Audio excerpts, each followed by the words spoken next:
제가 이 불신자 가정에서 신앙생활을 했는데도 참 감사한 것은 신앙생활을 한 지가 30년이 넘었다는 거예요. 그러니까 뭐 거의 35년 이상을 제가 이렇게 교회를 이렇게 접한 거죠. 초등학교 1학년 때 처음으로 교회를 가봤으니까 8살 때 교회를 간 거죠. 그러니까 35년 동안을 제가 교회를 한번 다녀본 거죠. 중간에 뭐 그만둔 것도 있지만 그런 것보다는 다녔던 횟수가 더 많으니까 거의 다 다녔고 그 해마다 다 다녔으니까 제가 지나면서 참 생각해보니까 참 창세기 3장을 가장 많이 가지고 있는 집안에서 또 하나님의 은혜로 어릴 때부터 이렇게 교회를 다니게 되고 또 그 속에서 제 갈급함을 복음으로 치유할 수 있었던 게 너무너무 감사했거든요. 처음에 사실은 교회를 나갔을 때 뭐 열심히 다녔어요. 뭐 특히 제가 이제 중학교 1학년 때부터 다닐 때는 뭔가 다르다. 이 교회에 뭔가 있다라는 생각을 가지고 정말 그때는 열심히 이제 좀 교회를 이제 쉽게 말하면은 이제 그 좀 다니고 믿었는데 그럴 때 이제 이렇게 참 뭐라 그럴까 좀 답답함이 있었어요. 왜냐하면 구분이 좀 안 되더라고요. 뭐가 구분이 안 되냐면 이렇게 율법과 이 복음의 구분이 안 되다 보니까 어떨 때는 복음 안에서 자유하라고 하는데 어떨 때는 율법으로 나를 누르는 거예요. 그러니까 구약의 말씀을 어떨 때는 적용시키고 어떨 때는 끝났다고 얘기를 하는 거죠. 그걸 들을 때마다 무슨 말이지? 그러니까 막 열심히 했는데 하면서도 좀 뭔가 이렇게 열심히 하면 복 받는 것 같고 또 내가 주의 일을 열심히 안 하면 뭔가 문제 생기는 것 같고 막 이런 그러니까 내가 꼭 종된 기분으로 왜 성경에 종이 있으니까 막 열심히 살았다는 거예요. 이런 구분이 안 되는 거예요. 저는 사실은 종교 생활보다는 신앙 생활 쪽에 가깝게 하려고 했는 것 같았는데도 어떤 부분에서는 내 열심으로 말미암아 구원받고 내가 열심히 해야만 하나님의 은혜를 받는다는 그런 어떤 뭡니까? 이런 종교 생활 속에 갔을 때가 있다는 겁니다. 이런 구분들이 안 되는 거예요. 근데 이제 그러다가 이제 제가 이제 95년도에 하나님의 은혜로 이제 이렇게 교회를 통해서 복음을 듣게 된 거예요. 이게 복음이구나. 복음 속에서 내가 하나님의 자녀의 어마어마한 축복을 누리게 됐구나. 이게 이제 보여진 겁니다. 그래서 그 전까지만 해도 열심히 해야 되는 줄 알았는데 내가 예수 믿는 순간에 절대 망할 수 없는 자녀의 축복을 누렸구나.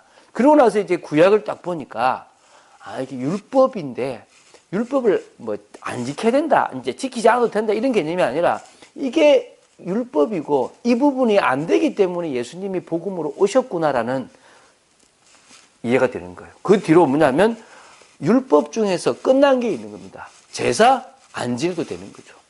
율법을 지키려고 하지 말고 믿음 속에서 성령의 충만함 받으면 율법도 지켜지게 되는 그래서 어떤 의미에서는 이제는 율법과 복음과의 관계가 이해되어진 겁니다. 그래서 사실은 지난주까지 우리가 로마서를 풀었던 게 뭡니까?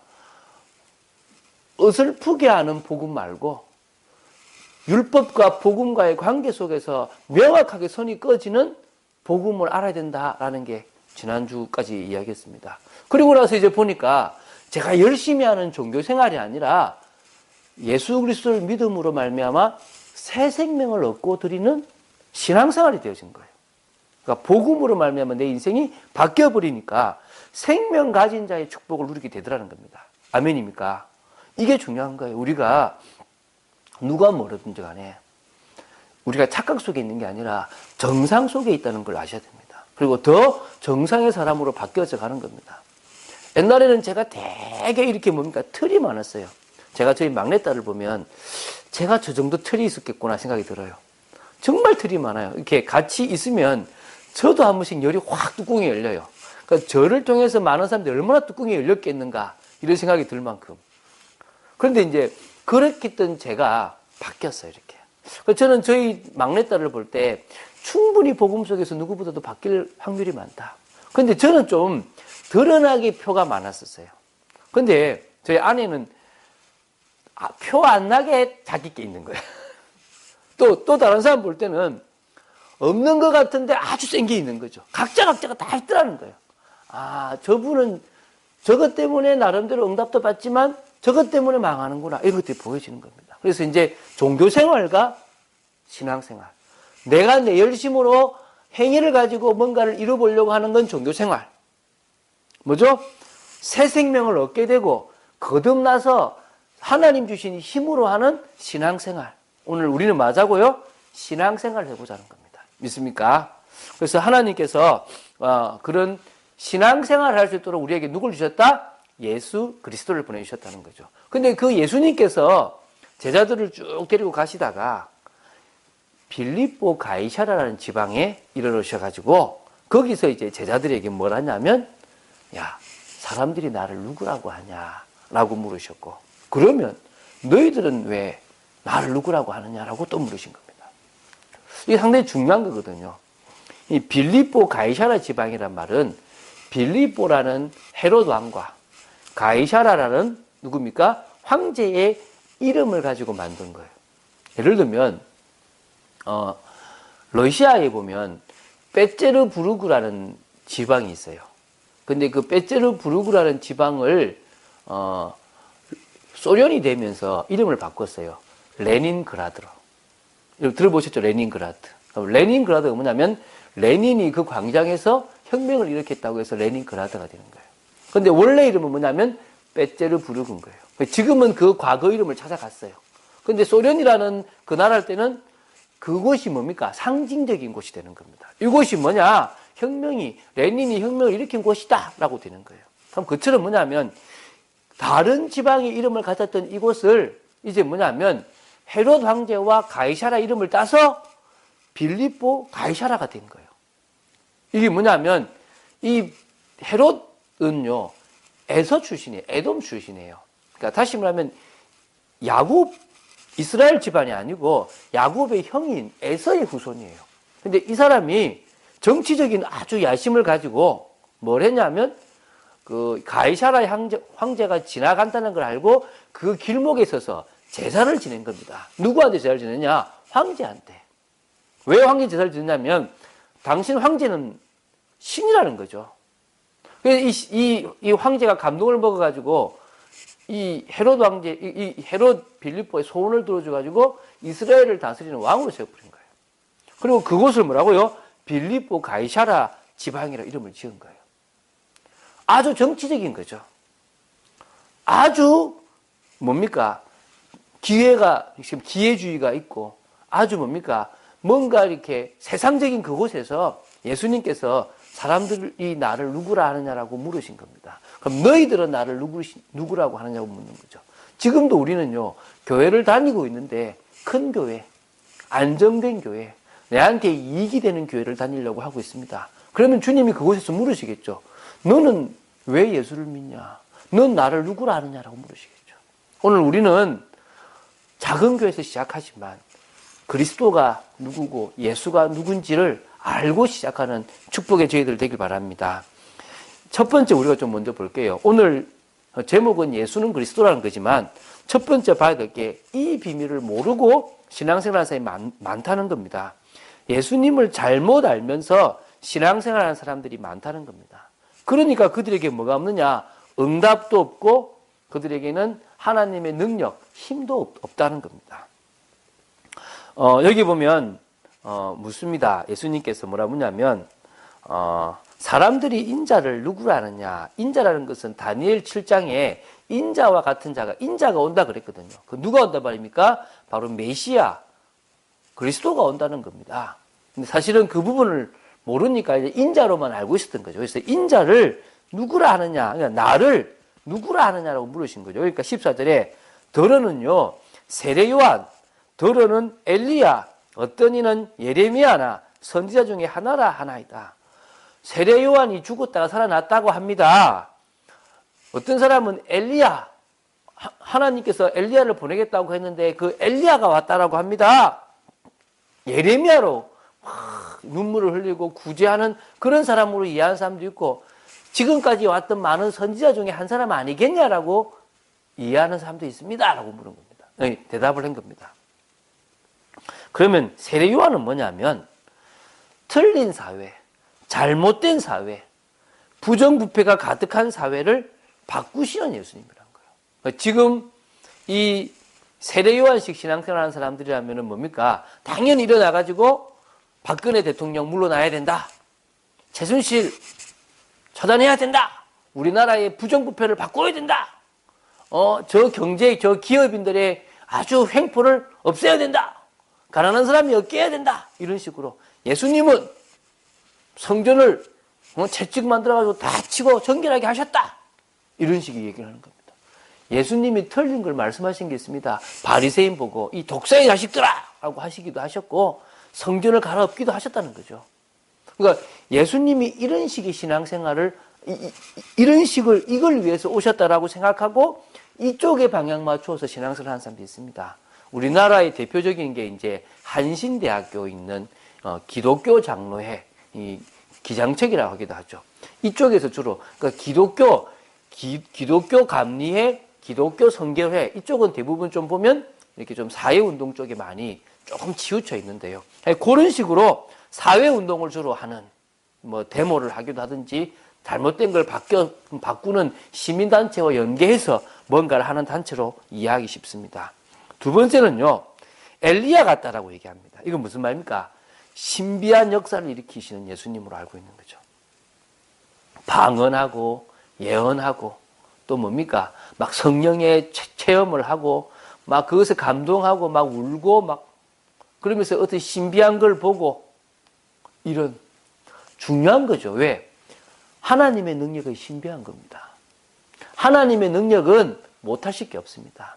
방언하는 사람이 방언을 한다는 것은 하나님과의 깊은 대화를 하는 거고 예언하는 사람이 예언한다는 것은 뭐냐면 이 세상을 향해서 앞으로 어떤 방향들을 위해서 준비하라고 예언하기도 합니다. 또 어떤 사람은 성령의 체험을 통해 가지고 여러 가지 병을 고치기도 하고 또 이 세상에 있는 것들을 바꿔나가기도 하고 가정을 치유하기도 하십니다.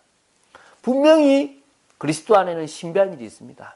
죽은 자를 살리고 귀신을 쫓아내고 또 안전병을 일으키고 눈먼 자를 눈뜨게 하고 그러면서 앞으로 일어날 시대적인 일들을 말씀하시기도 하고 분명히 신비하고 비밀스러운 게 있습니다. 근데 그것만 자꾸 쫓다 보면요.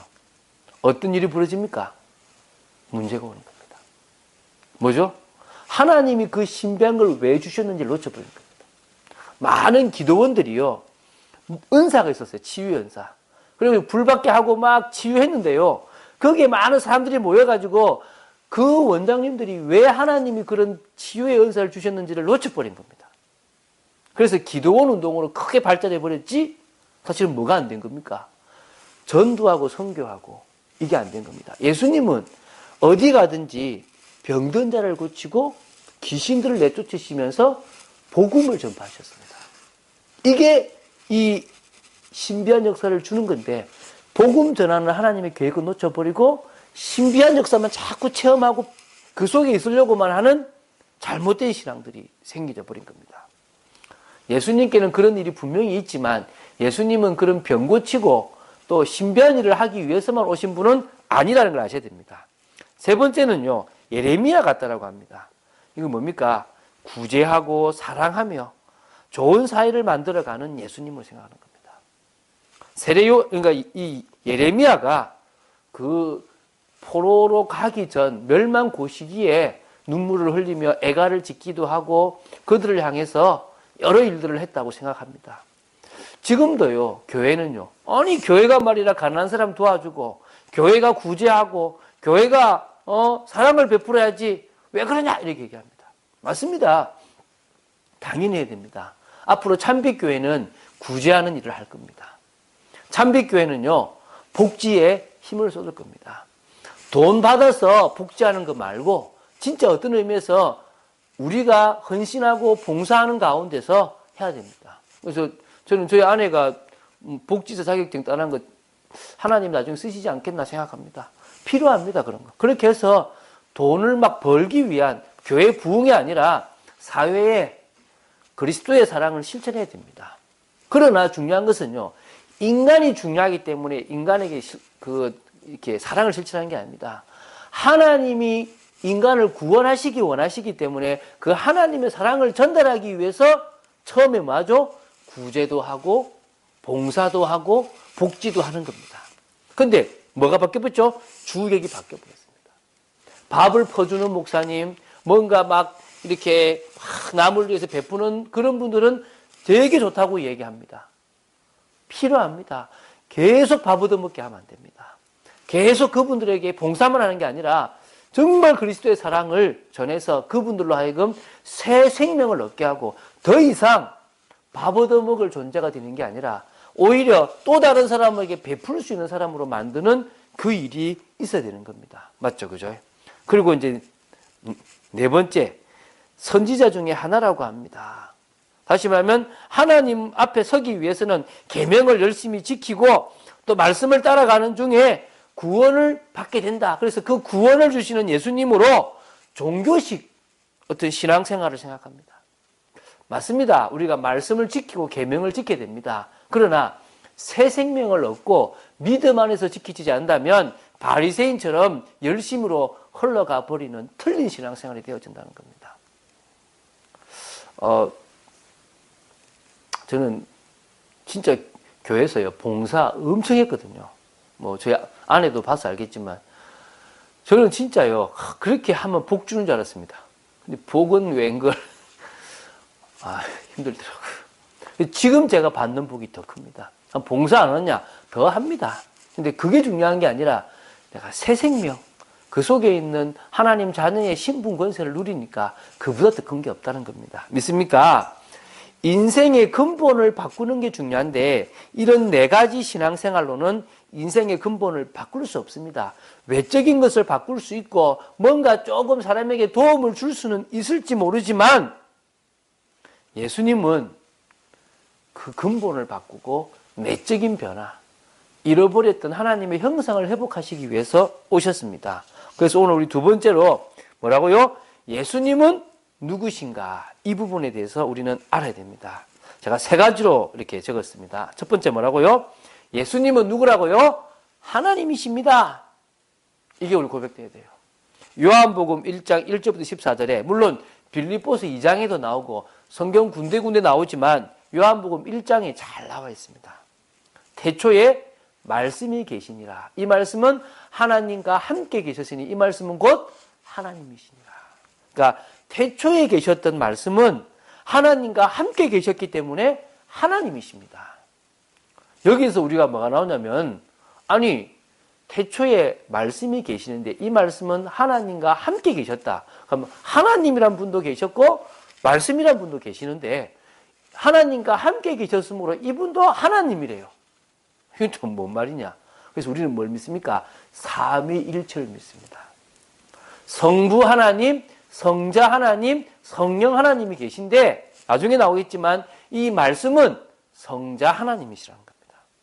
그러면서요 3절에 만물이 그로 말미암아 지은 바 되었으니 지은 것이 하나도 그가 없이는 된 것이 없느니라 그랬습니다. 만물을 말씀이 다 지으셨어요. 지은 것이 하나도 말씀이 아니고서는 지어진 것이 없을 정도로 이 세상 만물을 창조하신 분은 말씀이십니다. 그리고 이런 말이 나옵니다. 그 말씀 안에는요 4절에 생명이 있었대요. 이 생명이 사람들에게 볼 때는 빛이라는 거예요. 우리는 뭘로 보는 거죠? 빛. 우리 요한복음 1장 9절을 따서 우리가 참빛교를 했거든요. 여러분, 우리 교회가 무슨 교라고요? 참빛. 참빛, 곧 세상에 와서 각 사람에게 비추는 뭐였다고요? 빛이 있었다. 각 사람에게 비치는 빛. 근데 이게 뭡니까? 말씀 안에 있는 생명이에요. 그 생명이 사람들이 볼 때는 뭘로 보인단 말입니까? 빛으로 보인다는 겁니다. 14절에 말씀이 잘 나옵니다. 말씀이 육신이 되어 우리 가운데 거하시며 우리가 그 영광을 보니 독생자 영광이요 은혜와 진리가 충만하더라. 아멘입니까? 이 무슨 말이냐? 예수님은 말씀이셨는데 그 말씀은 하나님이셨고 천지를 창조하신 하나님이시고 그 안에는 생명이 있는데 사람들에게 비치는 빛이 있는 생명을 가지신 그분은 육신을 입고 이 땅에 오셨습니다. 누구시라고요? 예수님이라는 겁니다. 오늘 우리가 그분을 하나님으로 볼 수 있어야 됩니다. 그래서요 예수님을 뭐라 그러냐면 요셉의 아들이라고 그러지 않고 누구라 그런다고요? 하나님의 아들이라 그런다는 거예요. 하나님의 아들이라는 것은 누구란 말입니까? 하나님이라는 거예요. 그 얘기를 요한복음에서 이야기하고 있습니다. 두 번째, 예수님은 누구시냐? 구약에서부터 계속 예언되어 오셨던 분이라는 거예요. 인간이 하나님의 첫 번째 언약인 창세기 2장 17절 선악을 알게 하는 나무 열매를 먹지 말라고 하는 그 언약을 어기고 선악과를 따먹고 범죄했던 창세기 3장의 저주와 재앙에 빠졌을 그때에 하나님은 아담과 하와에게 벌부터 내리지 않냐고 뭘 주냐면 여자의 후손을 보내겠다. 여자의 후손을 보내서 뱀의 머리를 박살내겠다라고 말씀하셨다니까요. 그 여자의 후손이 누구라고요? 바로 이 땅에 예수님으로 오신 거예요. 이게 중요한 겁니다. 그러니까 여자의 후손이라는 예언을 쭉 하셨는데 그 여자의 후손으로 이 땅에 오신 분이 예수님이라는 겁니다. 그 이후에요. 창세기 4장에도 피제사 있었지만 창세기 6장 14절에 방주, 창세기 3장 18절에 뭡니까? 출애굽기 3장 18절에 희생제사, 이사야 7장 14절에 처녀가 잉태하여 아들을 낳을 것이니 그 이름은 뭐라? 임마누엘이라리라. 그 전에도 노뱀도 있었고 여러 개 가나안도 있었고 많이 있었지만 이런 쭉 언약의 흐름 속에 있었던 그 주인공이 누구다고요? 예수님이라는 거예요. 보내겠다. 무엇에도 모르겠냐면 나중에 나와 같은 선지자가 온다 그랬어요. 그게 누굽니까? 예수님이십니다. 이렇게 예수님은 다니엘을 통해서 인자가 올 거라고 예언되었고 계속 예언된 분입니다. 한마디로요. 선지서, 여러분 대선지서부터 해서 소선지서까지 많은 선지서가 있습니다. 바로 이사야부터 시작해서 말라기. 그 사상이 뭐가 있냐면 메시아 사상이 쭉 깔려있어요. 메시아의 대마, 메시아를 기다린 겁니다. 지금도 유대인들은 그때 이후로 누굴 기다린다고요? 메시아를 기다려요. 왜? 아직 메시아는 안 왔다. 그런데 우리는 뭡니까? 그 메시아가 오셨다는 거예요. 메시아는 히브리어입니다. 뭐냐? 기름 부음 받은 자. 그렇죠? 근데 그 히브리어를 헬라어로 바꾸면 뭐가 됩니까? 크리스토스. 그리스도가 되는 겁니다. 그래서 메시아를 기다렸다는 말은 누굴 기다린다고요? 그리스도를 기다린다는 거예요. 계속적으로 구약에 예언된 그분이 누구다? 예수님이다. 그래서 오늘 우리는 세 번째 뭡니까? 예수님은 누구라 한다고요? 그리스도. 이 예수 이름이 선포되는 곳에요. 흑암이 무너져요. 이 예수 이름을 붙잡는 곳에요. 질병이 치유가 됩니다. 저는 이 일의 증인입니다. 제가 가서 기도 많이 안 했는데도요. 예수 이름 붙잡고 있는데 귀신들이 떠나가더라니까요. 그래서 예수는 그리스도입니다. 예수님은 바로 그리스도십니다. 예수님은 바로 기름 부음 받은 자란 겁니다. 구약에요. 대표적으로 기름 부음을 받은 직분이 있습니다. 기름을 부어서 직분을 세웁니다. 그 직분이 뭐냐면 제사장, 또 뭐죠? 왕, 선지자입니다. 그러면 뭐냐면 그리스도라는 말은 예수님은 그리스도로서 제사장과 왕과 선지자의 직분을 다 가진 분이시라는 겁니다. 우리가 계속 나오잖아요. 첫 번째 뭡니까? 인간은 창세기 3장의 범죄, 원죄 때문에 하나님을 떠나게 됐습니다. 사단의 종이 되어버렸습니다. 그래서 제사장 대신 그리스도가, 예수님이 십자가의 죽으심으로 말미암아 인간을 대신하여 인간의 죄 문제를 해결하셨습니다. 믿습니까? 나의 원죄, 나의 자범죄까지 주님은 십자가에서 다 해결하셨습니다. 제사장으로서. 그리스도는 기름 부음 받는데 왕을 기름 부어 세웁니다. 이게 무슨 말이냐면 예수님은, 그리스도는 왕으로서 우리를 괴롭히는 사단의 일을 멸하셨습니다. 사단을 멸한 게 아니라 사단의 일을 멸하셨다고 했습니다. 우리를 장악하고 운명 사주팔자로 망하게 만드는 하나님 은혜를 받지 못하게 만드는 사단의 일, 그 모든 일을 예수 십자가에서 부활하심으로 꺾어버리셨습니다. 세 번째, 그리스도는 선지자, 기름 부어 세우는 선지자로서 뭐하냐면 하나님을 만나는, 하나님의 말씀 속에서 참 축복을 누리는 길을 열어주셨습니다. 그래서 예수님이 그리스도란 말은 예수님은 제사장으로서, 예수님은 왕으로서, 예수님은 선지자로서 죄 문제를 해결하시고 사단의 일을 멸하시고 하나님 만나는 길을 여셨다는 겁니다. 할렐루야. 오늘 여러분 그런 축복을 누리게 되기를 예수님의 축원드립니다. 그래서 예수님이 그리스도로 이 땅에 오셨다.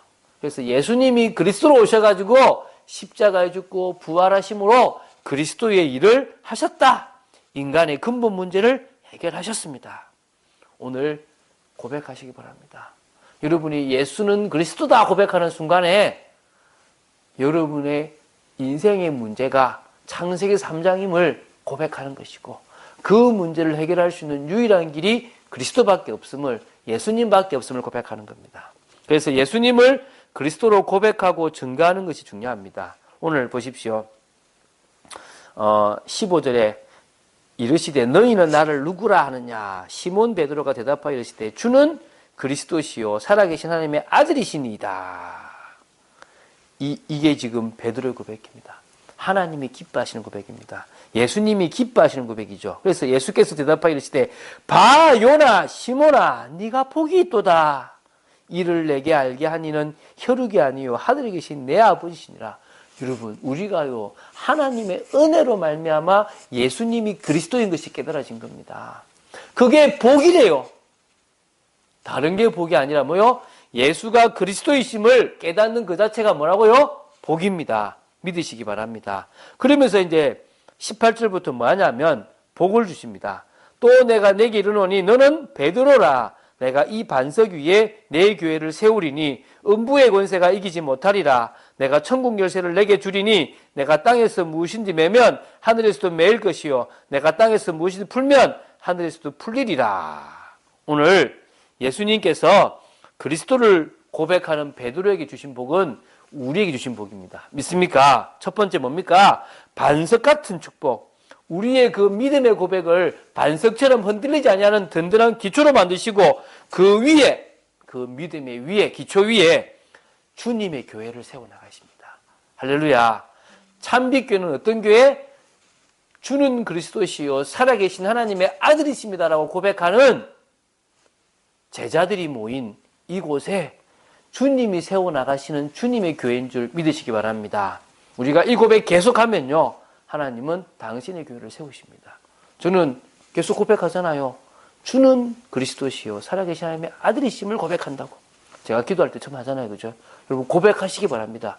언제요? 딱 문제 올 때요. 막 낙심됩니까? 아 사단이 주는 거구나. 주는 그리스도시요 살아계신 하나님의 아들이십니다. 고백한 여러분 되시기 바랍니다. 음부의 권세가 너를 이기지 못하리라. 우리가 음부의 권세를 이길 예수님의 권세를 가지게 된 줄 믿으시기 바랍니다. 또 세 번째 뭡니까? 천국 열쇠가 있습니다. 무엇이든지 우리가요 땅에서 매면 하늘에서도 매이고 땅에서 풀면 하늘에서도 풀립니다. 그리스도의 비밀을 붙잡고 그리스도가 선포되기 위하여 하나님의 나라가 임하기 위하여 기도하는 그곳에 주님은 역사하시게 되어 있습니다. 우리가요 이 고백만 하는 게 아니라요 이 이름을 증거해야 돼요. 초대교회는요 예수가 그리스도이심을 증거했습니다. 사도 요한이 쓴 게 요한복음입니다. 맞죠? 그죠? 요한복음 20장 31절에 보면 자기가 이 요한복음을 왜 썼느냐? 오직 이것을 기록함은 너희로 예수께서 하나님의 아들 그리스도이심을 믿게 하려 함이요. 그러니까 하나님이시면서 그리스도이심을 뭐하고요? 믿게 하려 함이요. 또 너희로 믿고 그 이름을 힘입어 생명을 얻게 하려 함이라. 오늘 우리가 예수님을 누구로 믿으면 됩니까? 그리스도로. 또 우리가 예수님을 그리스도로 증거하면 됩니다. 두 번째요. 초대교회는 이 복을 누리며 예수가 그리스도이심을 증거했습니다. 이게 사도행전 5장 42절에 나옵니다. 그들이 날마다 성전에 있든지 집에 있든지 예수는 그리스도라고 가르치기와 전도하기를 그치지 아니하니라. 할렐루야. 두 가지 해야 돼요. 예수는 그리스도라고 가르쳐 줘야 돼요. 제가 좀 이따가 말씀드리겠습니다. 어떻게 가르치면 되는지. 두 번째, 그걸 통해서 전도해야 됩니다. 너에게도 예수 그리스도가 필요하다. 당신의 인생의 문제를 해결할 유일한 길이다. 그런 가르치고 전도하는 일을 해야 되겠죠. 바울도요, 가는 곳마다 예수가 그리스도임을 증거했습니다. 사도행전 9장 22절에는요, 다메섹에서 이 사람 인생이 바뀌었어요. 그리고 아나니아를 통해서 복음을 들었어요. 그러자마자 즉시로 회당에 가가지고 예수가 그리스도라고 밝히 증거해버렸어요. 계속 그 전도를 했는데, 특히요, 사도행전 17장, 데살로니가, 사도행전 18장에 예수가 그리스도라고 밝히, 확실하게 증거했습니다. 바울이 증거한 메시지는 하나였습니다. 예수님이 누구라고요? 그리스도라고. 자, 그러면 봅시다. 자, 우리가 이 예수가 그리스도임을 증거해야 되는데요. 잘 보십시오.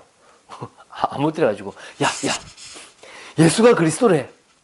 그러니까 뭡니까? 그 불신자가, 그게 왜? 신자한테도, 야, 예수가 그리스도래.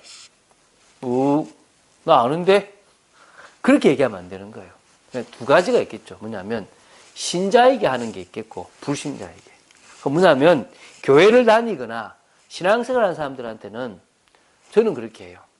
내가 그리스도를 알고 나서 응답받은 이야기를 해요.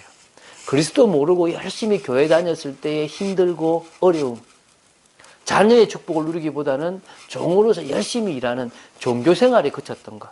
그런데 내가 예수님을 딱 그리스도로 알고 나서 그때부터 모든 게 이해되어지고 이제는 내 하나님 자녀의 신분을 누리는 그런 신앙생활. 그러면서도 더 말씀 따라 가지는 신앙생활을 간증해요. 그래서 내가 예수가 그리스도라는 것을 모르고 신앙생활을 하는 게 아니라 알고 하니까 이런 복이 있더라. 할렐루야. 이거 증거해야 돼요. 두 번째, 불신자한테는요. 불신자는 예수는 들어봤는데 예수가 그리스도란 말은 전혀 이해를 못합니다. 맞죠? 그죠? 어떻게 되느냐?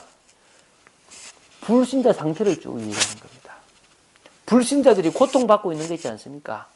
영적으로 시달리는 거, 또 가정 문제, 건강 문제, 또 경제 문제, 또 자녀 문제, 또 여러 사업의 문제, 이런 것들을 이야기하면서 왜 이런 문제가 올 수밖에 없는가에 대한 근본 이야기를 하는 겁니다. 창세기 3장.